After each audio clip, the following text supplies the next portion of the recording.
Student, आज की class में हम पढ़ेंगे पार्ट 4 और पार्ट 4 में हम पढ़ेंगे उत्प्रेरक के बारे में। ठीक है, पृष्ठ रसायन चैप्टर का पार्ट 4 आज पढ़ेंगे। पार्ट 3 में हमने उत्प्रेरण के बारे में पढ़ा था। उत्प्रेरण के ही कुछ जो एक दो पार्ट है वो उसमें पढ़ लेंगे। तो चलिए पढ़ लेते हैं। इसमें सबसे पहले आता है हमारा सिद्धांत आता है। सिद्धांत के बारे में पढ़ लेते हैं। सिद्धांत क्या है उत्प्रेरण के। तो उत्प्रेरण का जो विषमांगी उत्प्रेरण था, इसी का बचा हुआ था, ये पार्ट बचा था हमारे पास। विषमांगी उत्प्रेरण का अधिशोषण सिद्धांत क्या होता है। तो देखिए, अगर विषमांगी उत्प्रेरण की हम बात करें अधिशोषण सिद्धांत की, इस तरह से ये एक सतह हमने मान ली ठोस की, और ये जो अणु हुए वो इस तरह से फैले हुए हैं, हमने मान लिया इस तरह से फैले हुए हैं। तो सबसे पहले एक उत्प्रेरक की जो सतह होती है, ठोस उत्प्रेरक की सतह होती है, उस पर क्रियाकारक के अणु विसरित हो जाते हैं। सबसे पहले ये फैल जाते हैं, अणु इसके आसपास जो होते हैं वो चिपक जाते हैं। ठीक है, फैल जाते हैं, फिर इनका अधिशोषण होता है, और जब इनका अधिशोषण होता है तो इनके जो मध्य होता है, एक मध्यवर्ती संकुल का निर्माण होता है, और जब मध्यवर्ती संकुल का निर्माण होता है तो उत्पाद बनने लगता है, और वो जब उत्पाद बनता है तो उत्पाद से जो उत्प्रेरक होता है वो क्या होता है, वो उत्पाद से उत्प्रेरक जो होता है वो क्या होता है, दूर विसरित होने लगते हैं, और यही कहलाता है हमारा अधिशोषण सिद्धांत। तो चलिए अब इनके बारे में पढ़ लेते हैं, इनके पॉइंटों के बारे में पढ़ लेते हैं। तो देखिए, सर्वप्रथम वही लिखा हुआ है, सर्वप्रथम ठोस उत्प्रेरक की सतह पर जो क्रियाकारक के अणु विसरित होते हैं, पहली कंडीशन। दूसरी कंडीशन की उत्प्रेरक की सतह पर क्रियाकारक के अणुओं का अधिशोषण होता है। फिर तीसरी कंडीशन में क्या होगा, वहां पे एक संकुल का निर्माण होगा। तो अधिशोषण के बाद मध्यवर्ती संकुल का निर्माण होता है, और उत्प्रेरक की सतह से उत्पाद का विशोषण होता है, और जब उत्पाद का विशोषण होता है तो उत्पाद का उत्प्रेरक से दूर विसरण होने लगता है। जब उत्पाद और उत्प्रेरक आपस में क्या हो जाते हैं, दूर दूर हो जाते हैं, और दूर दूर आपस में उनका विसरण होने लगता है। ये उपरोक्त जो हमें सिद्धांत दिए गए हैं 5, इन सिद्धांतों से स्पष्ट है कि अभिक्रिया के अंत में उत्प्रेरक के बाहर तथा संगठन में कोई परिवर्तन नहीं होता है। इस जो ये सिद्धांत दिया गया है, ये ऊपर जो 5 पार्ट दिए हैं, इनके बारे में पढ़ने से हमें अध्ययन से प्राप्त होता है कि जो अभिक्रिया होती है उसके अंत में उत्प्रेरक के बाहर तथा संगठन में कोई परिवर्तन नहीं है। चलिए इसका फिगर चेक कर लेते हैं। तो देख लीजिए इसका फिगर, ये है इसका फिगर, देख लीजिए यहाँ पे, ये हमारे अणु है, ये ठोस उत्प्रेरक है। देखिए यहाँ पे लिखा भी हुआ है, ये देखिए लिखा हुआ है मुक्त संयोजकता युक्त उत्प्रेरक पृष्ठ। ये उत्प्रेरक पृष्ठ है हमारे। यहाँ पे ये अभिकारी अणु के साथ क्रिया करवाते हैं, और अभिकारी अणुओं का अधिशोषण होता है। जब अधिशोषण होता है तो देखिए ये इसके साथ आ गया, इसके साथ आ गया, तो इस तरह से ये अभिक्रिया हमारी बन गई। तो अभिकारी अणुओं का अधिशोषण हो रहा है, और जब अधिकारी अणुओं का अधिशोषण होता है तो यहाँ पे जब उत्प्रेरक है, तो देखिए उत्प्रेरक जब उत्पाद से अधिशोषण करवाता है तो उत्पाद अणुओं का विशोषण होता है। जब हम उत्प्रेरक का उत्पाद के साथ अधिशोषण करवाते हैं, उत्पाद के साथ अधिशोषण दिखाते हैं, तो उत्पाद अणुओं का विशोषण होने लगता है। तो देखिए इस तरह से विशोषण होता है, और यहाँ पे ये जो होता है ये मध्यवर्ती संकुल बन जाता है। ये मध्यवर्ती संकुल हो गया। ठीक है, तो ये फिगर है, आप नोट कर लीजिए इसको। ठीक है, अपनी कॉपी में बना लीजिएगा। चलिए आगे चलते हैं, आगे पढ़ लेते हैं। अब देखिए, सबसे मेन हमने सब कुछ पढ़ लिया ठोस उत्प्रेरक के बारे में। अब उसकी विशेषताएं के बारे में पढ़ लेते हैं कि ठोस उत्प्रेरक की विशेषताएं क्या होती हैं। तो ठोस उत्प्रेरक की अगर विशेषता की बात करते हैं तो फीचर्स ऑफ सॉलिड कैटलिस्ट तो पढ़ेंगे इनके बारे में। तो क्या लिखा हुआ है, ठोस उत्प्रेरकों में निम्न विशेषताएं होती है। इसकी जो निम्न 2 विशेषताएं वो इम्पोर्टेंट है। सबसे पहली जो विशेषता होती है वो होती है सक्रियता। ठीक है, सक्रिय एक्टिविटी। ठीक है, इंग्लिश में अगर लिखना चाहे तो एक्टिविटी लिख दीजिएगा। सक्रियता होती क्या, एक्टिविटी होती क्या है। ठीक है, तो चलिए इसको पढ़ लेते हैं। सक्रियता और दूसरी होती है चयनात्मकता। तो चलिए पहले सक्रियता पढ़ लेते हैं। देखिए, ठोस जो उत्प्रेरक की सक्रियता से अभिप्राय है कि उत्प्रेरक क्रियाकारक के अणुओं को अपनी सतह पर पर्याप्त प्रबलता से अधिशोषित कर सके। सक्रियता का मतलब होता है, एक्टिविटी का मतलब होता है कि जो ठोस उत्प्रेरक होते हैं वो उत्प्रेरक के क्रियाकारक के अणुओं को अपनी सतह पर पर्याप्त प्रबलता से क्या कर सके, अधिशोषित कर सकते। यही क्या कहलाती है, सक्रियता कहलाती है। अगर यहाँ पे दूसरी बात करते हैं तो दूसरी बात क्या है, तो दूसरी अगर यहाँ पे बात करते हैं, दूसरी बात यहाँ पे है हमारी वर्णात्मकता। वर्णात्मकता क्या होती है, देखिए अगर बात करें वर्णात्मकता की, तो वर्णात्मकता से अभिप्राय क्या होता है, इसको चयनात्मकता भी बोल सकते हैं। तो वर्णात्मकता से अभिप्राय है कि उत्प्रेरक अभिक्रिया को विशेष दिशा में संपन्न करने की क्षमता रखते हैं। जो उत्प्रेरक है वो विभिन्न दिशाओं में या विशेष दिशा में इसको संपन्न करने की क्षमता रखते हैं। जैसा कि निम्न उदाहरणों से स्पष्ट है। पहला जो उदाहरण है ये इस तरह से है, CO प्लस H2O। जब इन दोनों की आपस में अभिक्रिया करवाई जाती है कार्बन मोनोऑक्साइड और हाइड्रोजन की, तो ये जो बना लेते हैं ये फॉर्मेल्डिहाइड बना लेते हैं, ठीक है। और किस उत्प्रेरक की उपस्थिति में बनाते हैं, तो ये क्रिया जो करवाते हैं Cu उत्प्रेरक की उपस्थिति में करवाते हैं। अगर आप लिखना चाहें तो यहाँ पे Cu उत्प्रेरक इस तरह से लिख सकते हैं, और ये अभिक्रिया का साइन, ठीक है। अगर यहाँ पे दूसरी अपक्रिया की बात करें तो दूसरी हमारी अपक्रिया इस तरह से बन जाती है, CO जो होता है कार्बन मोनोऑक्साइड वो 2H2O, ठीक है, 2H2 के साथ अपक्रिया करता है, 2 हाइड्रोजन के अणुओं के साथ अपक्रिया करता है, बना लेता है मेथेनॉल, इसको बोलते हैं CH3OH, इसे ही मेथिल एल्कोहल या मेथेनॉल बोलते हैं, ठीक है, मेथिल एल्कोहल या मेथेनॉल बोलते हैं। ये किसके उपस्थिति में बनता है, तो देखिए उपस्थिति में बनता है, मतलब कि ये उत्प्रेरक की उपस्थिति में जो बनता है ये जेरेनो जिंक ऑक्साइड और Cr2O2, ठीक है, क्रोमियम जो होता है हमारा उसकी ऑक्साइड की उपस्थिति में बनता है। तो इन दो उत्प्रेरकों की उपस्थिति में ये निर्माण होता है मेथिल एल्कोहल का, जिसे हम लोग बोलते हैं मेथेनॉल भी बोलते हैं, ठीक है, अगर IUPAC नाम में बात करें। और तीसरी हमारी जो समीकरण है वो क्या है, तो देखिए CO और 2H2 जब अपक्रिया करके, तो ये इस तरह से भी अपक्रिया करवा के बना सकता है। ये देखिए ये क्या है हमारा, इसे बोलते हैं मेथेन CH4, और ये तो हाइड्रोजन है ही, ठीक है। तो ये अपक्रिया करके ये भी बनाता है, ये किसकी उपस्थिति में बनाता है, तो ये Ni उत्प्रेरक, निकिल उत्प्रेरक की उपस्थिति में मेथिन और हाइड्रोजन को भी बनाते हैं। तो इस तरह से ये जो अपक्रिया होती है, 3 कंडीशन जो होती है वो उत्प्रेरक की उपस्थिति में करवाई जाती हैं। तो ये थी इसकी 2 विशेषताएं, पहली सक्रियता थी कि किस प्रकार से वो सक्रिय रहता है, और दूसरी थी जो वर्णात्मक, मतलब इसी तरह से इसी की अपक्रिया करवाई गई है, लेकिन उसने कैसे अलग अलग दिशाओं में अपक्रिया करवा के अलग अलग अणुओं का निर्माण किया है। पहले में बना क्या हमारा फॉर्मेल्डिहाइड, दूसरे में क्या बना मेथिल एल्कोहल, ठीक है, और तीसरे में क्या बनाया उसने मेथेन, ठीक है। तो देखिए वही सेम अपक्रिया है, मतलब वही 2 अणुओं ने विशेष दिशा में अपक्रिया को दर्शाया है। ठीक है, तो चलिए आगे चलते हैं, आगे क्या पढ़ते हैं।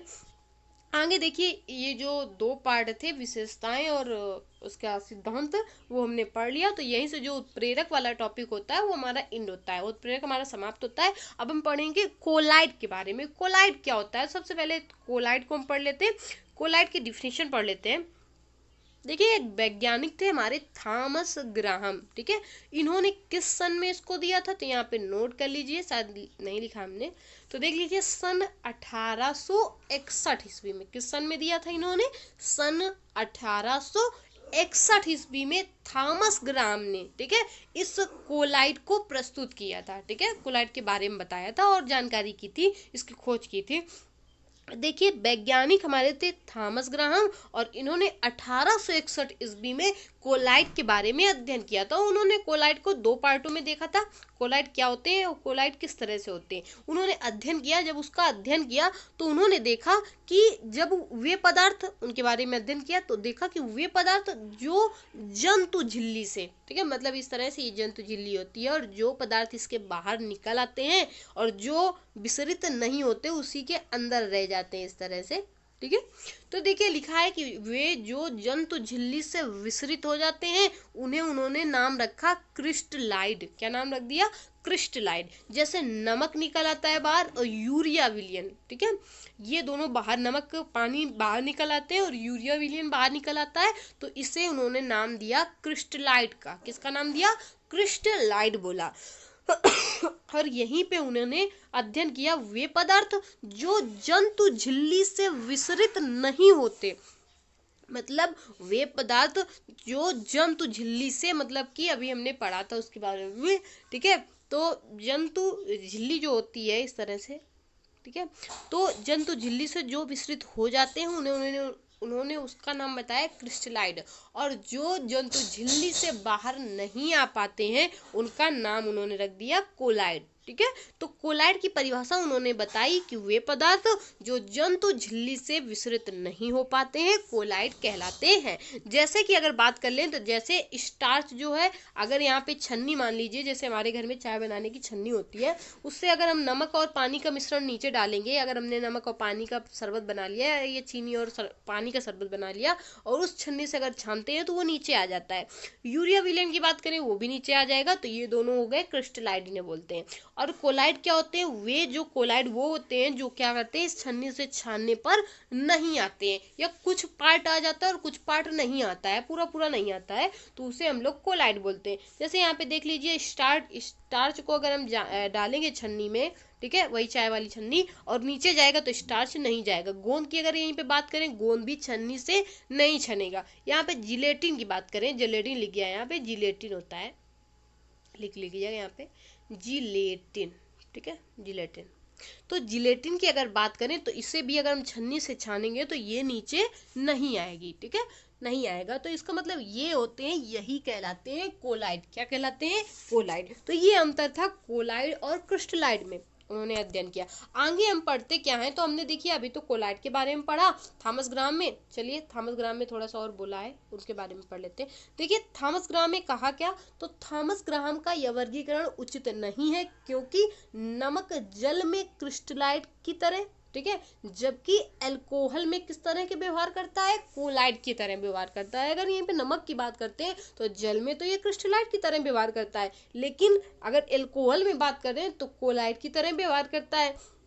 अब देखिए यहाँ पे उपरोक्त कथन से स्पष्ट है कि कोलाइड कोई पदार्थ नहीं है, परंतु पदार्थ की एक अवस्था है। देखिए यहाँ पे अगर उन्होंने बात की कि जो नमक है हमारा क्रिस्टलाइड होता है, अगर इसी को एल्कोहल में डाल देते हैं तो ये कोलाइड की तरह बात व्यवहार करने लगता है। तो उन्होंने पुष्टि की कि कोलाइड कोई पदार्थ नहीं है, परंतु पदार्थ की एक अवस्था है, जिसके कणों का जो आकार होता है 1 नैनोमीटर से 1000 नैनोमीटर या 10 की पावर 9 मीटर से 10 की पावर -6 मीटर होता है। देखिए अगर यहाँ पे 1 नैनोमीटर की बात करें तो 1 नैनोमीटर आपको पढ़ाया गया था, फर्स्ट ईयर क्लास में लिखाया गया था आपको, 10 की पावर 9 मीटर होता है। पढ़ाया गया है कि 1 नैनोमीटर बराबर क्या होता है, तो 1 नैनोमीटर बराबर होता है 10 की पावर -9 नैनोमीटर। क्या आपको पढ़ाया गया है, ठीक है।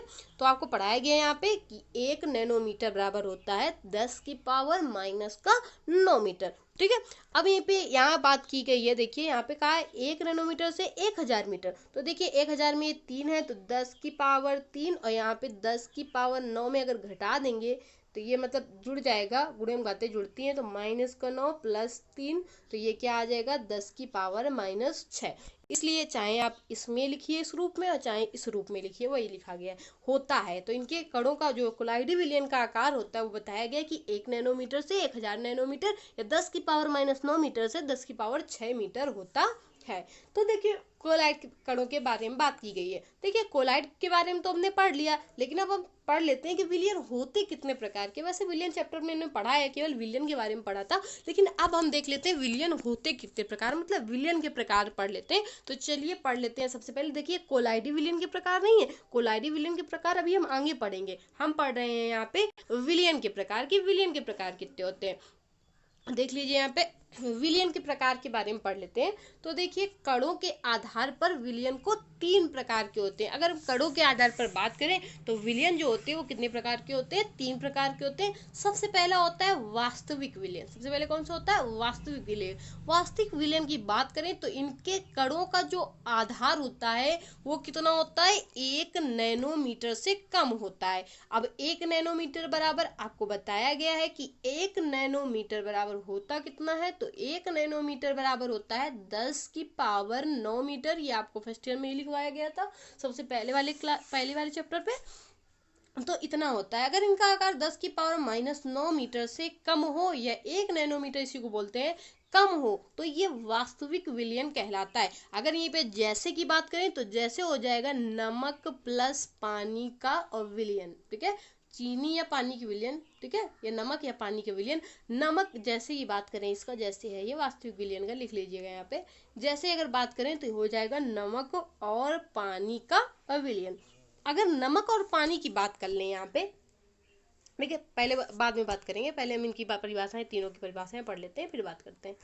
तो देख लिए यहीं पे अगर कोलाइडी विलयन की बात कर लेते हैं तो कोलाइडी विलयन की परिभाषा क्या है कि इनके कणों का आकार 1 नैनोमीटर से 1000 नैनोमीटर होता है, तो वो कोलाइडी विलयन कहते हैं। अब यहाँ पे जैसे रक्त हो गया, जैसे की बात करें जैसे, ठीक है, रक्त क्या है, क्रीम ठीक है, ये कोलाइडी विलियन है। रक्त और क्रीम, जो खून होता है वो हमारा कोलाइडी विलियन होता है, क्रीम जो होती है वो कोलाइडी विलियन। यहीं पे दूध भी होता है जो वो कोलाइडी विलियन होता है, स्टार्च क्या होता है वो भी कोलाइडी विलियन होता है, ठीक है। तो और कई चीजें हैं जो कोलाइडी विलियन होती हैं। चलिए आगे निलंबन की बात कर लें। देखिए यहाँ पे सही कर लीजिए, यहाँ पे लिख लीजिए विलंबन नहीं है, ये है नीलंबन, तो इसे सही कर लीजिएगा, लिख लीजिएगा नीलंबन। नीलंबन की अगर डिफिनेशन की बात करें तो इनके कणों का आकार 1000 नैनोमीटर से अधिक होता है, ठीक है, 1000 नैनोमीटर से अधिक होता है, और इन कणों को आंखों से नहीं देख सकते हैं, देख सकते हैं, नहीं देख सकते। अगर निलंबन की बात करें तो देख लीजिए इसमें दो चीजें होती हैं। क्या होता है निलंबन? 1000 नैनोमीटर से भी अधिक होता है। अगर इसमें बात करें इनके उदाहरणों की तो इनके उदाहरण में क्या हो जाएंगे, तो इनके उदाहरण में क्या हो जाएगा, निलंबन क्या हो जाएगा, मतलब इन कणों को आंखों से देख सकते हैं, ठीक है। तो इसमें जो आ जाएगा वो आ जाएगा मिट्टी और पानी। तो इनका जैसे लिख लीजिएगा, हमने लिखा नहीं है इसमें, जैसे इसी में इनके जैसे में लिख दीजिएगा, तो इनके जैसा हो जाएगा मिट्टी और पानी, ठीक है, ये तीन। तो तीनों के जैसे में बात कर लिए। अब देख लिया इनके जैसे में अच्छे से बात कर लिया जाए, ठीक है। चलिए अब बात करते हैं इनके बारे में। तो देख लीजिए भाई, सबसे पहले हमने बात की, तो सबसे पहले वास्तविक विलयन की बात करें, मतलब फर्स्ट वाले में, तो फर्स्ट का उदाहरण हमने क्या पढ़ा, तो फर्स्ट का उदाहरण पढ़ा क्या हमने, नमक प्लस पानी, ये पढ़ा। सेकेंड उदाहरण हमने पढ़ा था दूसरे वाले कोलाइडी विलयन का जो था वो पढ़ा था दूध, ठीक है, रक्त, और कौन पढ़ा हमने, एक मिनट, पहले वाले में पढ़ा क्या हमने, नमक प्लस पानी, ठीक है। दूसरे वाले में क्या पढ़ा, तो दूसरे वाले में हमने पढ़ा रक्त, दूध और कौन सा, क्रीम, ये तीन चीजें, ठीक है। तीसरे वाले में हमने पढ़ा, तो हमने पढ़ा मिट्टी प्लस पानी, क्या पढ़ा, मिट्टी प्लस पानी, ये तीनों के उदाहरण लेती है, ठीक है। तो देखिए सबसे पहले नमक और पानी की बात कर लेते हैं, ठीक है, नमक और किसकी बात कर लेते हैं, पानी की। देखिए नमक और पानी एक वास्तविक विलयन है क्यों, तो देखिए जब भी हम नमक में पानी मिला देते हैं तो नमक और पानी एक दूसरे में आसानी से मिक्स हो जाते हैं, पूरी तरह से मिक्स हो जाते हैं। हम इन्हें साधारण आंखों से भी नहीं देख सकते इनके कणों को, और अगर हमें सूक्ष्मदर्शी भी से भी देखना चाहे नमक और पानी के अणुओं को, तो भी हम कठिनता से इनको देख पाएंगे, मतलब आसानी से सूक्ष्मदर्शी से भी नमक और पानी के जो कणों को देखना क्या है, वो क्या होता है, कठिन होता है, ठीक है। और इस तरह से ये दोनों आपस में पूरी तरह से मिल जाते हैं, तो नमक पानी एक तरह से क्या हो जाएंगे, समांगी विलयन हो जाएंगे। कैसे विलयन हो जाएंगे, समांगी, ठीक है। यहीं पे अगर बात करें रक्त की, दूध की, क्रीम की, ये देखने में तो लगते हैं हमको वास्तविक विलयन, ठीक है, देखने में कैसे लगते हैं, वास्तविक विलयन, लेकिन ये वास्तविक विलयन नहीं होते। क्यों नहीं होते, क्योंकि रक्त एक कोलाइडी अवस्था में होता है, रक्त में कई चीजें मिली होती हैं, आरबीसी, डब्ल्यूबीसी, ठीक है, इस तरह से रक्त में होती हैं कई चीजें मिली होती हैं, कई चीजों का ये मिश्रण होता है। तो ये कैसा मिश्रण, ये कैसा हमारा विलयन हो जाएगा, ये होता है बिस्मांगी। कैसा विलयन होता है, बिस्मांगी। यहीं पे अगर क्रीम की बात करें, क्रीम भी इसकी हर जगह जो अवस्था होती है एक सी नहीं होती, इसलिए इसको बिस्मांगी बोलते हैं। वहीं पे अगर दूध की बात करते हैं तो दूध भी कहीं पे किस तरह से होता है, इसमें भी कुछ चीजें मिली होती हैं, कई चीजें होती हैं, और दूध की अवस्था भी सभी जगह एक समान नहीं होती है, ठीक है। तो इस तरह से ये तीनों जो हो जाएंगी ये बिस्मांगी मिश्रण विलयन कहलाएंगी। कैसे कहलाएंगी, बिस्मांगी।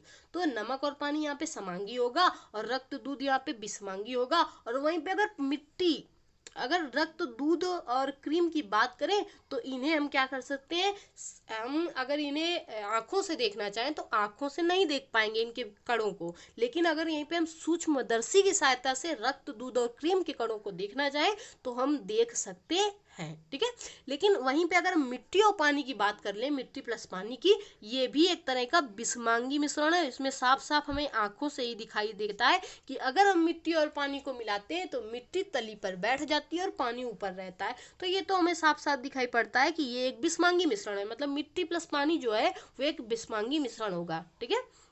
तो इस तरह से मिट्टी पानी हमारा बिस्मांगी मिश्रण हो जाएगा और इसको हम आंखों से देख सकते हैं, ठीक है। इसको हम सूक्ष्मदर्शी से देख सकते हैं, इसको सूक्ष्मदर्शी से भी देखना कठिन हो जाएगा। तो ये तीनों उदाहरण थे, ये हमारा वास्तविक विलयन का उदाहरण, ये हमारा कोलाइडी विलयन का उदाहरण, और ये जो हमारा है हमारा ये क्या हो जाएगा, ये हमारा निलंबन का उदाहरण, ये हो गया हमारा कोलाइडी विलयन का उदाहरण, ये हो गया हमारा वास्तविक विलयन का उदाहरण, ठीक है।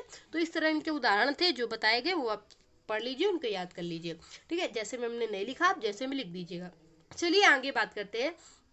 तो अब कोलाइडी विलयन की प्रावस्था के बारे में बात करते हैं। मतलब कोलाइडी विलयन, हमने पहले तीनों विलयन पढ़े, हमें मेन पढ़ना क्या है, कोलाइडी विलयन पढ़ना है। तो अब हम कोलाइडी विलयन की प्रावस्था के बारे में बात कर लेते हैं। कोलाइडी विलयन की प्रावस्था कितनी होती है, तो प्रावस्था को फेज बोला जाता है, तो फेज ऑफ कोलाइड्स, ठीक है।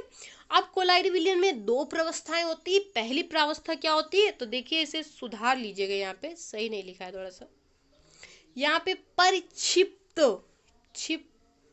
यहाँ पे पा लगा लीजिएगा, ठीक है। परिक्षिप्त प्रावस्था पहली परिक्षिप्त प्रावस्था और दूसरी होती है परिक्षेपण अवस्था। तो पहले हम परिक्षिप्त प्रावस्था को पढ़ लेते हैं। परिक्षिप्त प्रावस्था होती क्या है कोलाइड की, देखिए इसकी डिफिनेशन पढ़ लीजिए। कोलाइडी विलयन में उपस्थित कोलाइडी कणों की प्रावस्था को परिक्षिप्त प्रावस्था कहते हैं। कोलाइडी विलयन में उपस्थित कोलाइडी कणों की जो प्रावस्था होती है उसी को हम लोग परिक्षिप्त प्रावस्था, परिक्षिप्त यहाँ पे पा लगा लीजिए, ठीक है, सही कर लीजिएगा इसको, ये गलत लिखा हुआ है, यहाँ पे भी पा लगा लीजिएगा बीच में, ताकि पहले यहाँ पे पा लगा दीजिएगा, ठीक है। परिक्षिप्त प्रावस्था इस तरह से लिख दीजिएगा, परिक्षिप्त, ठीक है, परिक्षिप्त, ठीक है, प्रावस्था कहते हैं। इसे विलेय के समान माना जाता है। इसे किस तरह से माना जाता है, तो इसे एक विलेय के समान माना जाता है। यहीं पे अगर दूसरी इसकी प्रावस्था पढ़ते हैं तो दूसरी प्रावस्था क्या है इसकी, परिक्षेपण माध्यम। परिक्षेपण माध्यम की बात करें तो कोलाइडी कण जिस माध्यम में वितरित रहते हैं उसे ही हम लोग क्या कहते हैं, परिक्षेपण माध्यम कहते हैं। कोलाइडी जो कण होते हैं जिस माध्यम में वितरित होते हैं उसे हम परिक्षेपण माध्यम कहते हैं। इसे विलायक के समान माना जाता है। तो परिक्षेपण माध्यम हमारा विलायक का काम करता है और यहीं पे जो बात करते हैं परिक्षिप्त प्रावस्था होती है वो विलेय का काम करती है, ठीक है। तो इस तरह से इसकी दो प्रावस्था होती हैं। अब हम क्या करते हैं, कोलाइडी विलयन के प्रकार के बारे में पढ़ लेते हैं। तो चलिए हम पढ़ लेते हैं इनके प्रकार। चलिए अभी यहाँ पे हम बात कर लेते हैं कोलाइडी विलयन के प्रकार के बारे में। तो कोलाइडी विलयन के कितने प्रकार हैं, तो कोलाइडी विलयन के यहाँ पे 3 प्रकार हैं। कोलाइडी विलयन को निम्न के आधार पर बांटा गया है। पहला क्या है, परिक्षिप्त प्रावस्था और परिक्षेपण के आधार पर। दूसरा क्या है, परिक्षिप्त प्रावस्था और परिक्षेपण के मध्य नोन क्रिया के आधार पर। और तीसरा क्या है, तो तीसरा है परिक्षिप्त प्रावस्था के कणों के आधार पर, ठीक है। ये 3 प्रावस्थाएं टोटल होती हैं कोलाइडी विलयन की, ये तीनों के आधार पर इसको बांटा गया है। अब हम क्या करेंगे, इन्हीं के बारे में अध्ययन करेंगे विस्तार से। तो देखिए अब यहाँ हम इनके वर्गीकरण के बारे में विस्तार से अध्ययन करते हैं। तो चलिए इनके बारे में विस्तार से पढ़ लेते हैं। देखिए यहाँ पे हम पहले नंबर की बात कर लेते हैं। तो पहला नंबर हमारा है परिक्षिप्त प्रावस्था। हमने कहा था यहाँ पे परिक्षिप्त थोड़ा सा मिस्टेक होता है तो इसे सुधार लीजिए, पा लगा लीजिएगा। परिक्षिप्त प्रावस्था व परिक्षेपण माध्यम की भौतिक अवस्था के अगर आधार पर बात करेंगे कोलाइडी विलयन की, तो परिक्षिप्त प्रावस्था एक उसमें डाल दीजिएगा। इसे 4 पार्ट में बांटा गया है। परिक्षेपण माध्यम, इसमें कोलाइडी का प्रकार या विशिष्ट नाम उसका क्या है और यहाँ पे उदाहरण उसके क्या है वो यहाँ पे लिखी गए हैं, ठीक है। टेबल है उसको बना लीजिएगा। तो टेबल में अगर सबसे पहली बात करें तो सबसे पहले हम लेते हैं ठोस को, ठीक है। परिक्षिप्त यहाँ पे प्रावस्था हमने ठोस ले ली और परिक्षेपण माध्यम यहाँ पे गैस ले लिया। दोनों की जब क्रिया करवाते हैं परिक्षिप्त, यहाँ पे पा लगा लीजिएगा, परिक्षिप्त माध्यम और परिक्षिप्त प्रावस्था और परिक्षेपण माध्यम की, तो ठोस और गैस यहाँ पे जो दोनों जो होते हैं वो मिलकर किसका निर्माण करते हैं, तो मिलकर निर्माण करते हैं एरोसॉल का, ठीक है। इसका हमने नाम रखा एरोसॉल। एरोसोल के अंतर्गत आते कौन कौन से हैं, तो एरोसोल के अंतर्गत जो आते हैं, तो एरोसोल के अंतर्गत आते हैं आंधी, सिगरेट का धुआं, ठीक है। एरोसोल किसको किसको बोलते हैं, जब ठोस और गैस की जो अभिक्रिया करवाई जाती है, दोनों आपस में मिलते हैं प्रक्षिप्त और प्रक्षेपण माध्यम में, तो क्या होता है, एरोसोल बनता है। एरोसोल बनता है तो उसके उदाहरण क्या होंगे, आंधी और सिगरेट का धुआं, दोनों का जो धुआं होता है, आंधी जब आती है और सिगरेट का धुआं होती है, वो एक एरोसोल होते हैं, ठीक है। तो इसका उदाहरण एरोसोल हुआ। इसी तरह से अगर दूसरे की बात करें तो दूसरे में देखिए, अब ठोस यहाँ पे है तो यहाँ पे हम लेंगे ठोस, ठीक है, हमने लिखा नहीं है यहाँ पे, ठोस और द्रव। ठोस और द्रव की जब आपस में अभिक्रिया होती है, दोनों आपस में मिक्स होते हैं, तो ये एक सॉल का निर्माण करते हैं, विलयन का निर्माण करते हैं, सॉल का सोल्यूशन निर्माण करते हैं। तो यहाँ पे जो सॉल बनाते हैं, दो प्रकार के सॉल बनाते हैं। जब ठोस में हम द्रव को मिला देते हैं, तो जब ठोस में हम द्रव मिलाते हैं तो ये दो सॉल बनाते हैं। पहला बनाते हैं उसको नाम बोलते हैं स्वर्ण सॉल, और दूसरा रजत सॉल। ये दो प्रकार के सॉल का निर्माण करते हैं। यहीं पे अगर ठोस के साथ क्रिया करता है, पहले ठोस ने गैस के साथ क्रिया की और फिर ठोस ने किसके साथ, द्रव के साथ क्रिया की। अब हम यहीं पे ठोस की क्रिया किसके करवाएंगे, ठोस के साथ। जब ठोस में ही ठोस को मिला दिया जाता है, जब ठोस में ठोस को मिला दिया जाता है तो ठोस सॉल बन जाता है। कैसा बन जाता है, ठोस सॉल बन जाता है। और उस ठोस सॉल के अंतर्गत कौन आते हैं, तो उस ठोस सॉल के अंतर्गत आते हैं हमारे रत्नमणि, ठीक है। रत्नमणि, कांच और मिश्र धातुएं, कांच, मिश्र, धातु, ये तीनों ठोस सॉल के अंतर्गत आती हैं। अब हमने ठोस के बारे में पढ़ा, अब हम गैस में ले लेते हैं, द्रव में ले लेते हैं। तो देखिए द्रव में लेते हैं, द्रव में भी पहले हमने गैस मिलाया। जब हमने द्रव में गैस मिलाया तो ये भी एरोसोल का निर्माण करता है। जब हम द्रव में गैस को मिलाएंगे तो भी एरोसोल का निर्माण होगा। और इसके अगर उदाहरण की बात कर लेते हैं तो उदाहरण हो जाएगा कोहरा और बादल। कोहरा और बादल बनता है वो द्रव और गैस के मिलने पर बनता है। यहीं पे अगर हम द्रव और द्रव की बात करें, यहाँ पे हमने द्रव लिया हुआ है, ठीक है, द्रव और द्रव की बात करें, मतलब द्रव में ही द्रव मिला दिया जाता है तो बन जाता है पायस या इमल्सन। इमल्सन इसको इंग्लिश में बोलते हैं पायस को। तो इसका जो उदाहरण हो जाएगा वो बन जाएगा दुग्ध, दूध, ठीक है। तो द्रव और द्रव जब आपस में मिलते हैं तो पायस का निर्माण होता है, जिसका उदाहरण हो गया दुग्ध। अगर यहीं पे हम बात करें द्रव में ठोस मिला दें, क्या मिला दें, द्रव में ठोस मिलाते हैं, तो द्रव में जब हम ठोस को मिलाते हैं तो ये बनाता है जल, बनाता है, कैसा बनाता है, जल। जैसे अगर जल की बात करें तो जल में कौन कौन सी चीजें आती हैं, उनके उदाहरण दिए हुए हैं। तो जल में मलहम और पनीर, मक्खन, कोलगेट, जेल, ठीक है। तो मलहम, कोलगेट, जेल और पनीर और मक्खन ये आते हैं इसके अंतर्गत, इसके उदाहरण, ठीक है। अगर हम द्रव में ठोस को मिला दे तो एक जेल का निर्माण होता है और उस जेल के अंतर्गत आते हैं मलहम, कोलगेट जेल और पनीर और मक्खन, ठीक है। आगे बात करते हैं। अब ये तो द्रव की बात हो गई, अब गैस को ले लेते हैं।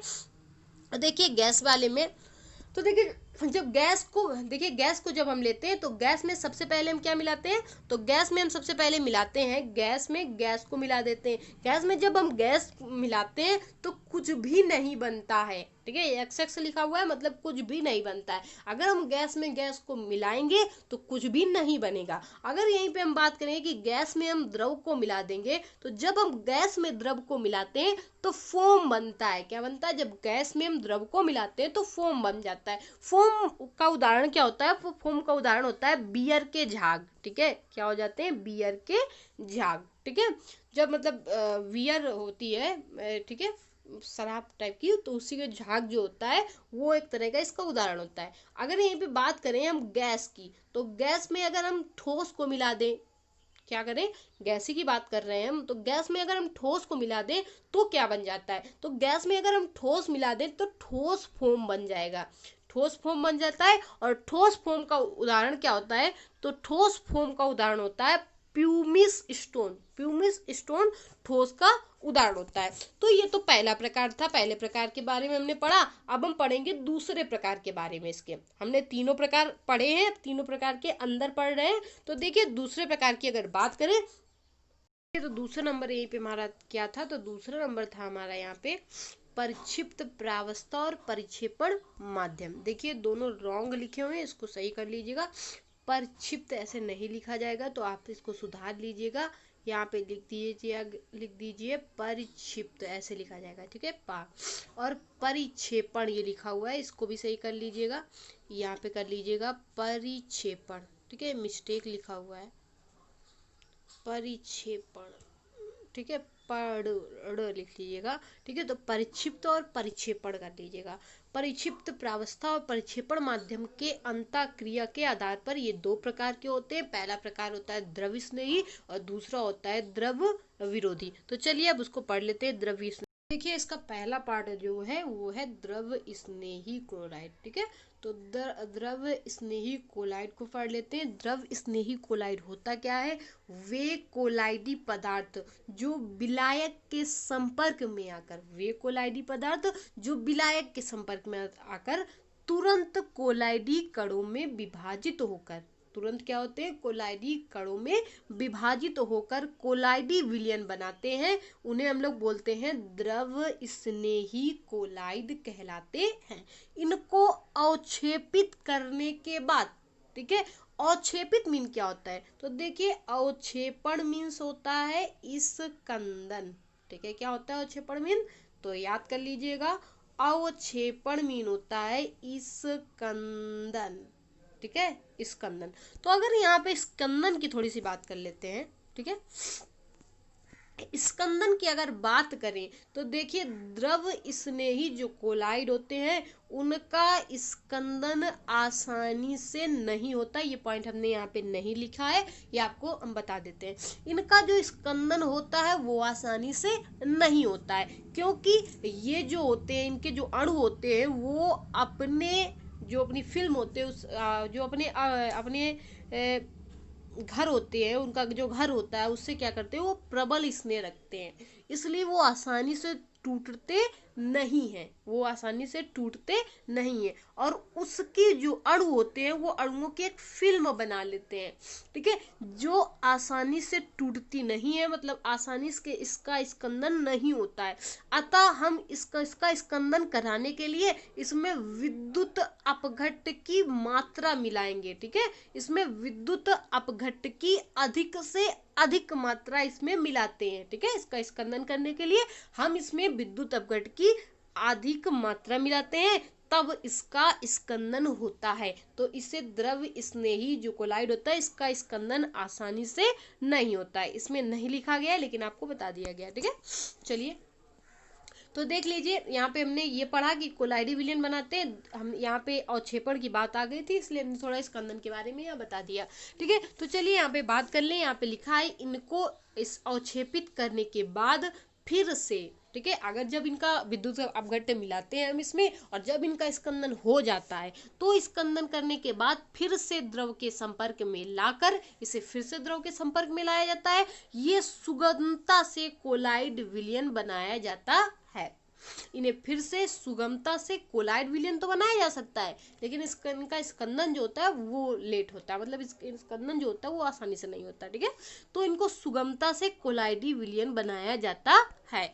ये इस विशेष गुण के आधार पर होते हैं, ये इनका एक विशेष गुण होता है, ठीक है। इस विशेष गुण के आधार पर इन्हें हम लोग उत्क्रमणीय कोलाइड भी कहते हैं। क्या बोलते हैं? उत्क्रमणीय कोलाइड कहते हैं, ठीक है। जैसे उदाहरण की बात करें तो जिलेटिन, स्टार्च, गोंद और प्रोटीन द्रव स्नेही कोलाइड के उदाहरण है, ठीक है। जिलेटिन, स्टार्च, गोंद और प्रोटीन जो है वो द्रव स्नेही कोलाइड के उदाहरण है। चलिए यहाँ पे बात कर लेते हैं द्रव विरोधी कोलाइड की। तो देखिए इसका स्कंदन तो आसानी से हो जाता है, ठीक है, लेकिन अगर बात करें वे कोलाइडी पदार्थ जो विलायक के संपर्क में आने पर सरलता से कोलाइडी विलयन नहीं बनाते, मतलब ये सरलता से जो कोलाइडी विलयन है वो नहीं बनाते, वो देर में बनाते हैं, द्रव विरोधी कोलाइड कहलाते हैं। अब देखिए इन्हें अवक्षेपित करने के बाद अगर इनके स्कंदन की बात करें, अवक्षेपण की बात करें, तो इनका जो अवक्षेपण होता है या स्कंदन बोलते हैं, स्कंदन होता है वो तो आसानी से हो जाता है, लेकिन फिर से कोलाइडी विलयन में परिवर्तित करना प्रायः कठिन होता है। और ये जब कठिन होता है अतः इन्हें हम लोग क्या बोलते हैं, तो इन्हें अनुत्क्रमणीय कोलाइड भी कहते हैं। द्रव विरोधी कोलाइड को अनुत्क्रमणीय कोलाइड कहा जाता है। वहीं पे अगर द्रव स्नेही कोलाइड की बात करते हैं तो उसे उत्क्रमणीय कोलाइड कहा जाता है। अगर यहाँ पे बात करेंगे तो यहाँ पे बात करेंगे इनके उदाहरण की, धात्विक या धातु ऑक्साइड, धात्विक हाइड्रोक्साइड FeOH का ऑल्थराइज, धातु सल्फाइड AS2S3 इसके उदाहरण है। ठीक है, तो ये हो गया हमारा क्या, द्रव स्नेही और द्रव विरोधी कोलाइड के बारे में। अब हम इसी में पढ़ लेते हैं, तो अब हम इसमें पढ़ते हैं इसके अंतर के बारे। देखिए अब इनका पढ़ लेते हैं, इनके जो है इनके अंतर के बारे में पढ़ते हैं। इनके अंतर क्या होता है, तो द्रवरागी या द्रव स्नेही लिखिएगा, द्रव विरागी या द्रव विरोधी लिखिएगा। ठीक है, तो इनके अंतर के बारे में बात कर लेते हैं। तो इनका अंतर क्या होता है, तो देखिए द्रवरागी या द्रव स्नेही, द्रव विरोधी या द्रव विरागी। ठीक है, इनके अंतर के बारे में बात कर लेते हैं। तो इनका जो पहला अंतर है वो क्या है, पहला अंतर है इन्हें आसानी से बनाया जा सकता है। कोलाइडी विलयन इनका आसानी से बनाया जाता है, लेकिन इनका आसानी से इनको कोलाइडी विलयन में परिवर्तित नहीं किया जा सकता है। तो पहला अंतर ये हो गया। दूसरा अंतर कि इन्हें उत्क्रमणीय कोलाइड कहते हैं और इन्हें क्या कहते हैं, द्रव विरागी को अनु उत्क्रमणीय कोलाइड कहते हैं। दूसरा अंतर हो गया। तीसरे अंतर की यहीं पे बात करें तो इनका स्कंदन आसानी से नहीं होता। अभी बताया था कि द्रव स्नेही जो कोलाइड होता है इनका स्कंदन आसानी से नहीं होता, और द्रव विरोधी कोलाइड या द्रव विरागी कोलाइड का स्कंदन आसानी से हो जाता है। अगर यहाँ पे फोर्थ नंबर की बात करें तो फोर्थ नंबर में क्या है, ये विलायक संकरित होते हैं अतः अधिक स्थायी है। ठीक है, और ये विलायक क्या होते हैं, संकरित नहीं होते अतः ये क्या होते हैं, कम स्थायी होते हैं। तो ये तो इनके अंतर के बारे में बात कर ली। अब अंतर में बात करने के बाद हमारा जो है तो इसका जो सेकेंड नंबर टॉपिक होता है वो समाप्त होता है। अब यहीं पे इसके थर्ड पार्ट की बात कर लेते हैं। देखिए थर्ड पार्ट क्या है। ठीक है, थर्ड पार्ट इसका C नंबर जो है पार्ट वो क्या लिखा हुआ है, परिक्षिप्त प्रावस्था व कणों के आधार पर इनको अब हम बांटेंगे। सबसे पहले हमने बांटा था किसके आधार, भौतिक अवस्था के आधार पर, दूसरे पर अंतःक्रिया के आधार पर बांटा था। अब तीसरे में बांटते हैं, तो तीसरा है हमारा किसके आधार पर, परिक्षिप्त प्रावस्था और कणों के आधार पर इनको बांटेंगे। तो देखिए ये तीन प्रकार के होते हैं, परिक्षिप्त प्रावस्था और कणों के आधार पर अगर इसकी बात करें तो ये तीन प्रकार के होते हैं। पहले बात करें तो पहला होता है बहुआण्विक कोलाइड। ठीक है, पहला इसका जो पार्ट होता है वो होता है बहुआण्विक कोलाइड। तो बहुआण्विक कोलाइड क्या होते हैं, ये कई परमाणु या अणुओं के झुंड के रूप में होते हैं। जो बहुआण्विक कोलाइड होते हैं ये कई परमाणु या अणुओं के झुंड के रूप में होते हैं। इनके जो कणों का आकार होता है वो 1 नैनोमीटर से भी कम होते हैं। जैसे अगर इनकी बात करें तो रजत सॉल, स्वर्ण सॉल और असिसॉल, ठीक है, इसके क्या हो जाएंगे, उदाहरण हो जाएंगे। ये हमारा बहुआण्विक कोलाइड है जो इसका फर्स्ट पार्ट है। सेकेंड पार्ट की बात कर लेते हैं, तो सेकेंड पार्ट में आता है हमारा वृहदाण्विक कोलाइड।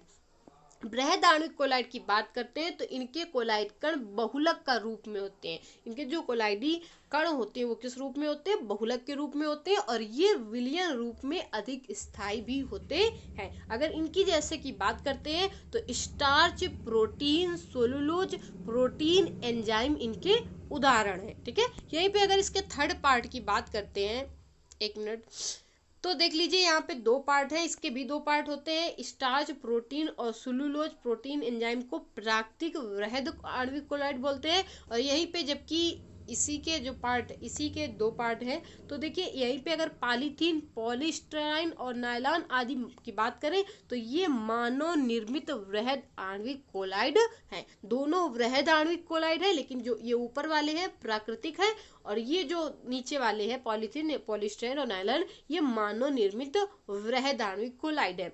ठीक है, यहीं पे इसके थर्ड नंबर पार्ट की बात करते हैं। थर्ड नंबर पार्ट हमारा है सहचारी या संगुणित कोलाइड।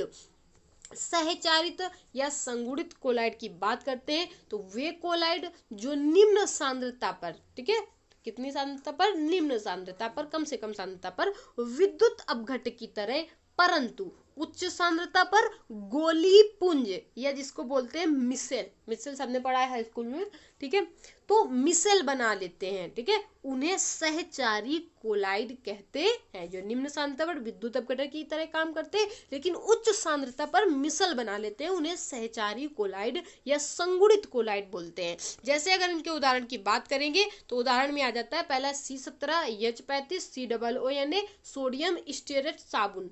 दूसरी अगर बात करें तो C15H31 COONA सोडियम पाइटेट, ठीक है, पॉमीटेट, ठीक है, यहाँ पे लिख दीजिए पॉमीटेट, ठीक है।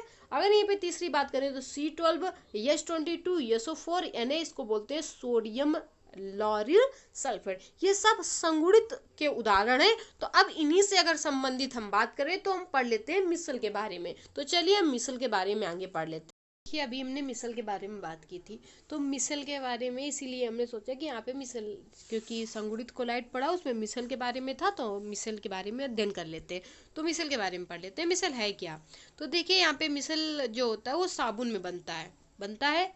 तो देखिए पढ़ते हैं इसके बारे में, थोड़ा सा पढ़ लेते हैं। वैसे हाई स्कूल में पढ़ चुके हैं लेकिन थोड़ा सा और अध्ययन कर लेते हैं। तो देखिए यहाँ पे पढ़ लीजिए, जब साबुन जल की सतह पर होता है, जब साबुन क्या होता है, जल की सतह पर होता है, तब इसके अणु अपने को इस प्रकार व्यवस्थित कर लेते हैं कि इनका आणविक सिरा जल के अंदर होता है, जबकि हाइड्रोकार्बन पूंछ जल के बाहर होता है। जो तेली मैल होता है, जो क्या होता है, एक तेली मैल होता है। जब हम साबुन को, कपड़ों को धोते हैं तो उनमें जो साबुन लगाते हैं और उसमें जो मैल निकलता है वो एक तेली मैल होता है, ठीक है, को अपने केंद्र में एकत्रित कर लेता है और ऐसा अणुओं का बड़ा समूह बनने के कारण होता है। ऐसा किस कारण होता है? तो ऐसा जो ये होता है, ये ऐसा अणुओं का बड़ा समूह बनने के कारण होता है। इस संरचना को ही हम लोग क्या बोलते हैं, मिसल कहते हैं। तो मिसल क्या होता है, मिसल के बारे में हमने पढ़ा।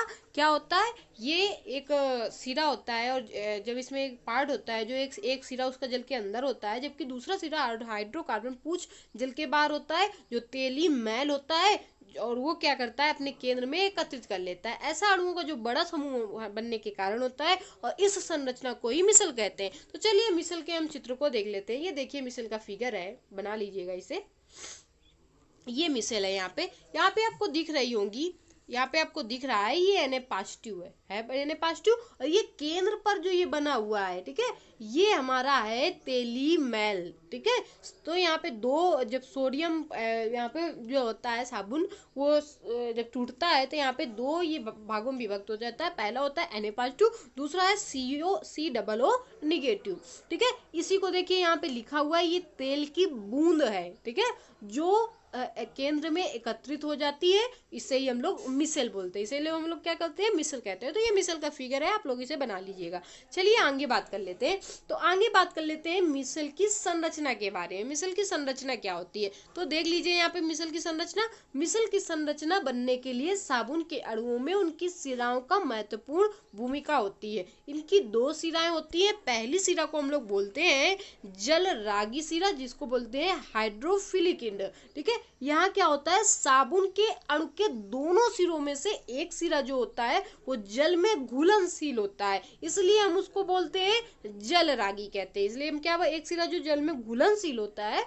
उसको हम जल रागी कहते हैं, और जो अघुलनशील होता है सिरा, यहाँ पे देखिए दूसरी जो इसका पार्ट है वो है जल विरागी सिरा। जल विरागी सिरा क्या होता है, तो साबुन के अणु का वह सिरा जो हाइड्रोकार्बन में अर्थात तेली मैल में विलय होता है, उसे हम लोग बोलते हैं जल विरागी सिरा। तो ये जल रागी और ये जल विरागी सिरा जो है ये कहलाता है। चलिए आगे थोड़ी देखिए। तो मिसल निर्माण की जो क्रिया विधि होती है वो क्या होती है, तो मिसल निर्माण की क्रिया में सबसे पहले हम साबुन जो होता है वो इम्पोर्टेंट है। सबसे पहले हम साबुन का रासायनिक सूत्र पढ़ लेते हैं। साबुन का रासायनिक नाम क्या होता है, तो साबुन का रासायनिक नाम हम ले लेंगे यहाँ पे सोडियम स्टीयरेट, ठीक है। इसका जो सूत्र होता है वो होता है C17H35 COONA, ठीक है, सोडियम स्टीयरेट। इसको क्या करते हैं, सबसे पहले जब हम जल में इसकी सांद्रता कम होती है तो यह विद्युत अपघट्ट की तरह काम करता है। किस तरह से काम करता है, विद्युत अपघट्ट की तरह काम करता है। जब इसकी सांद्रता कम होती है तो ये रिएक्शन करता है और रिएक्शन करके बनाता है C17H35 COONA, C17H35 CO negative sodium stearate. दो पार्ट में टूटता है, एक ये बना लेता है Na पॉजिटिव, ठीक है। तो यहाँ पे देखिए स्टेरेट जो होता है आयन, ये इसके दो भाग होते हैं। इसमें एक लंबी जो होती है हाइड्रोकार्बन की श्रृंखला होती है, यहाँ पे लिख लीजिएगा लंबी। इसमें एक लंबी हाइड्रोकार्बन की श्रृंखला है, इसे हम पुच्छ कहते हैं, पुच्छ मीन टेल कहते हैं। और यह जल विरागी होता है, इसे हम अध्रुवीय सिरा भी बोलते हैं। इसे हम क्या बोलते हैं? अध्रुवीय सिरा भी कहते हैं। दूसरे अगर सिरे की बात कर लेते हैं तो दूसरा सिरा हमारा बनता है COO निगेटिव, जिसे हम लोग क्या बोलते हैं? ध्रुवीय सिरा बोलते हैं, और इसे शीर्ष भी कहते हैं। और यह होता है जल रागी। जो भी हमने पढ़ा था जल रागी और विरागी के बारे में, वही यहाँ पे बताया गया। तो इस तरह से जो होता है, तो मिसल का निर्माण होता है और मिसल की इस तरह से क्रिया होती है। मिसल की क्रिया इस तरह से होती है और उसी को हम लोग बोलते हैं मिसल। ठीक है, चलिए आप थोड़ी सी मिसल के बारे में बात कर लिए, अब मिसल के गुण के बारे में पढ़ लेते हैं। तो मिसल के गुण क्या क्या होते हैं देख लीजिए यहाँ पे। मिसल के गुण होता है कि मिसल के रूप में साबुन जो होता है, साबुन सफाई करने में सक्षम होता है। मिसल के रूप में जब साबुन होता है वो सफाई करने में सक्षम होता है। और मिसल विलयन में कोलाइडियल के रूप में बना रहता है। जो मिसल होता है वो क्या होता है? विलयन में जो बना रहता है वो कोलाइडियल के रूप में बना रहता है। यह आयन विकर्षण के कारण अवक्षेपित नहीं होते हैं। ये आयन विकर्षण के कारण भी क्या करते हैं? अवक्षेपित नहीं होते। अवक्षेपित मीन आपको बताया था, अवक्षेपण मीन होता है स्कंदन, मतलब ये आयन के विकर्षण के कारण भी स्कंदित नहीं होते।